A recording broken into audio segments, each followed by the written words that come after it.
तो पिछले एपिसोड में यू हाओ भी तैंग सेट को ज्वाइन करने के लिए रेडी हो गया था, इसीलिए तैंगिया उससे श्रेक स्कूल में एडमिशन कराने लेकर आ गई थी। इसके बाद अगले सीन में हम देखते हैं कि वे सभी श्रेक सिटी के सामने आ गए थे, जहां पर तैंगिया कहती है कि श्रेक स्कूल पूरे वर्ल्ड का बेस्ट स्कूल है और वे बताता है कि यहाँ पर जिस किसी का भी एडमिशन हुआ है वे सभी बेस्ट में से बेस्ट हैं। तब इसके बारे में सुनकर यू हाओ भी काफी एक्साइटेड हो जाता है और वो यहाँ के जगह को देख हैरान होता है। तभी तैंगिया उससे कहती है कि मैंने तुम्हें जो सरप्राइज देने का बात किया था वो सरप्राइज श्रेक स्कूल का एडमिशन कोटा है, क्योंकि असल में तैंग सर ने यहीं से ग्रेजुएट किया था और इसीलिए जब उसने तैंग क्लैन को बनाया था तब उस वक्त के लगभग सभी ग्रेजुएट ने तैंग क्लैन को ज्वाइन कर लिया था और इसीलिए उनके रिलेशनशिप को अभी तक भी प्रिजर्व करके रखा गया है, जिसके वजह से तैंग क्लैन भले ही डिक्लाइन हो गया लेकिन इसके बाद भी श्रेक स्कूल हर साल तैंग क्लैन को एक फ्री एडमिशन देता है। और इसके बाद तैंगिया युहाओ से कहती है कि इस बार का यह फ्री कोटा तुम्हारा है। इसके बारे में सुनते ही युहाओ काफी खुश हो जाता है, लेकिन इस पर बेई उससे कहता है कि तुम्हें इसके बारे में इतना ज्यादा खुश होने की जरूरत नहीं है, क्योंकि श्रेक स्कूल नए स्टूडेंट का हर 3 महीने में एक बार टेस्ट लेता है, इसीलिए जो कोई भी इसमें फेल हो जाएगा उसे यहाँ से एलिमिनेट कर दिया जाएगा। तब इस पर युहाओ कहता है कि मैं यहाँ पर आने के लिए अपना बेस्ट दूंगा।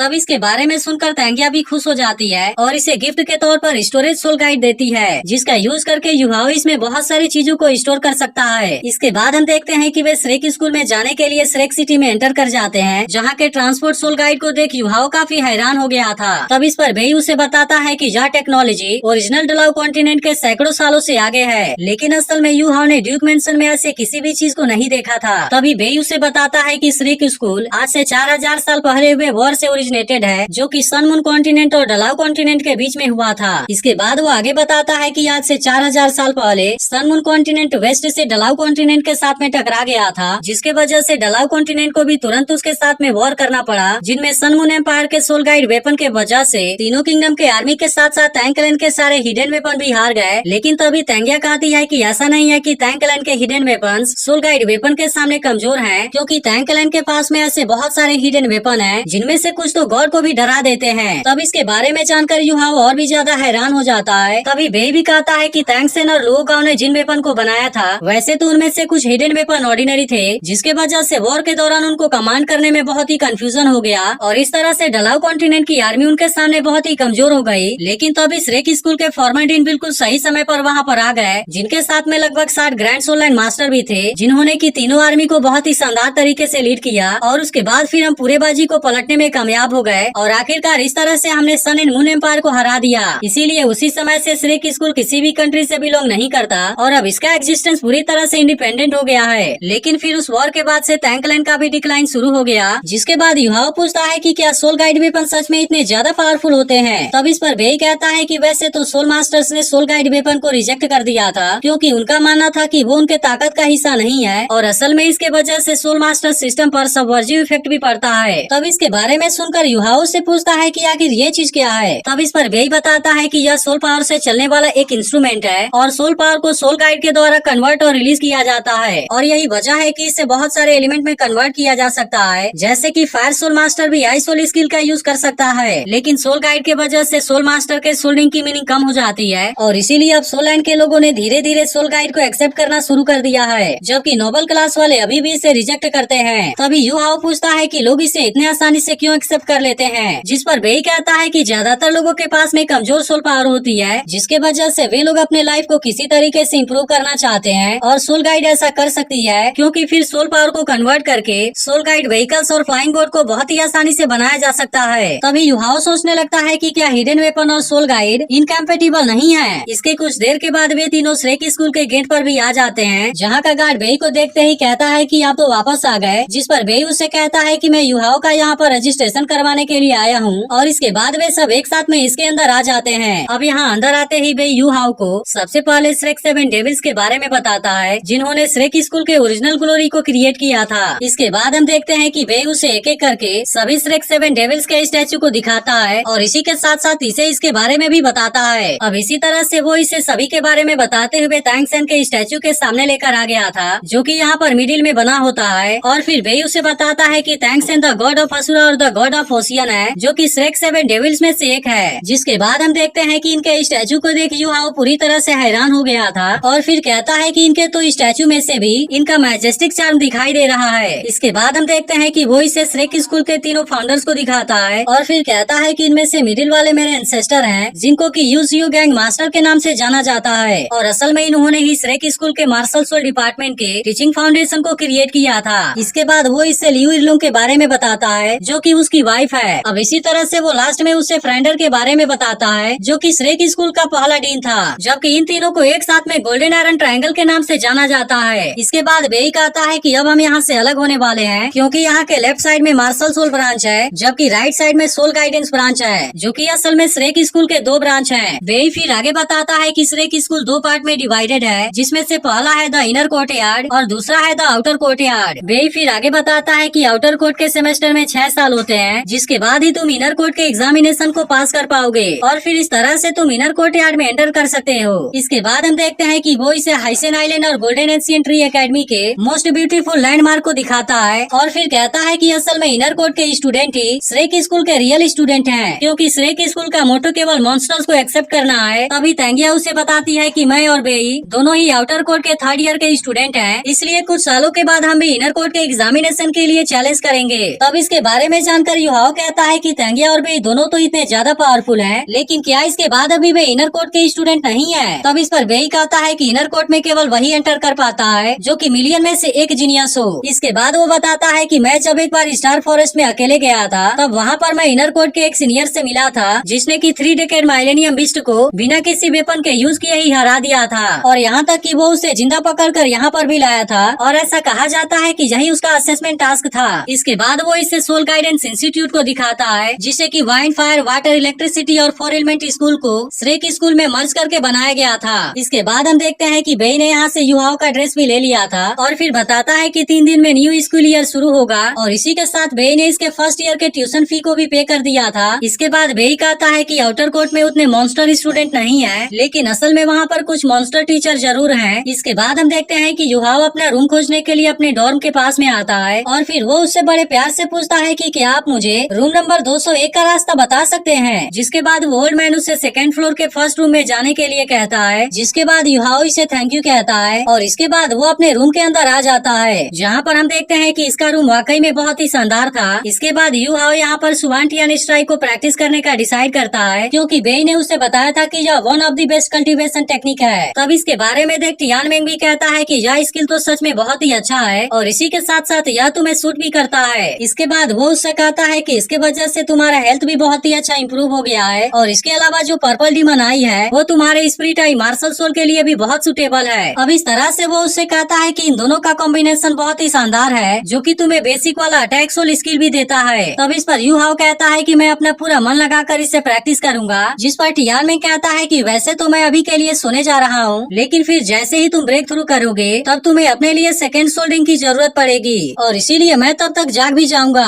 तब इसके बारे में सुनकर युहाओ से पूछता है कि क्या अगर मुझे जरूरत पड़ेगी तो मैं तुम्हें खोज सकता हूँ। तब इसके बारे में सुनकर टियानमेंग उससे कहता है कि तुम चिंता मत करो, क्योंकि अगर तुम किसी खतरे में होगे तो फिर मैं तुम्हारी मदद करने के लिए जरूर आ जाऊंगा। इसके बाद हम देखते हैं कि टियानमेंग सो जाता है, जबकि युहाओ फिर से प्रैक्टिस करने लगता है, लेकिन काफी देर से कुछ न खाने की वजह से उसे भूख लग गई थी, इसीलिए वो अपने नाइट ड्रेस को पहनकर बाहर आ जाता है। लेकिन असल में इसके पास में जितने कॉइन होते हैं उसके मदद से वो ज्यादा अच्छे तरीके का भोजन नहीं खरीद सकता था, इसीलिए वो डिसाइड करता है कि उसका स्कूल जैसे ही शुरू होगा वो स्कूल के तरफ से दिए जाने वाले टास्क को ले लेगा, क्योंकि इसके बदले उसे कुछ कॉइन मिल जाएंगे। इसके बाद हम देखते हैं कि वो फिर से जैसे ही अपने रूम के तरफ आता है उससे पता चलता है कि उसका रूममेट आ गया है और फिर वो जैसे ही दरवाजे को खोलने के लिए वहाँ पर आता है वो देखता है कि उसकी रूममेट असल में एक ब्यूटीफुल लड़की है और वो इसे देखता ही रह जाता है। जिसके बाद एपिसोड भी यहीं पर एंड हो जाता है। अब इसका अगला एपिसोड फिर से सैटरडे को आएगा, तो अगर आप उसके लिए एक्साइटेड हो तो इस वीडियो को लाइक जरूर कर देना और कमेंट करके बताना कि आज का एक्सप्लेनेशन आपको कैसा लगा।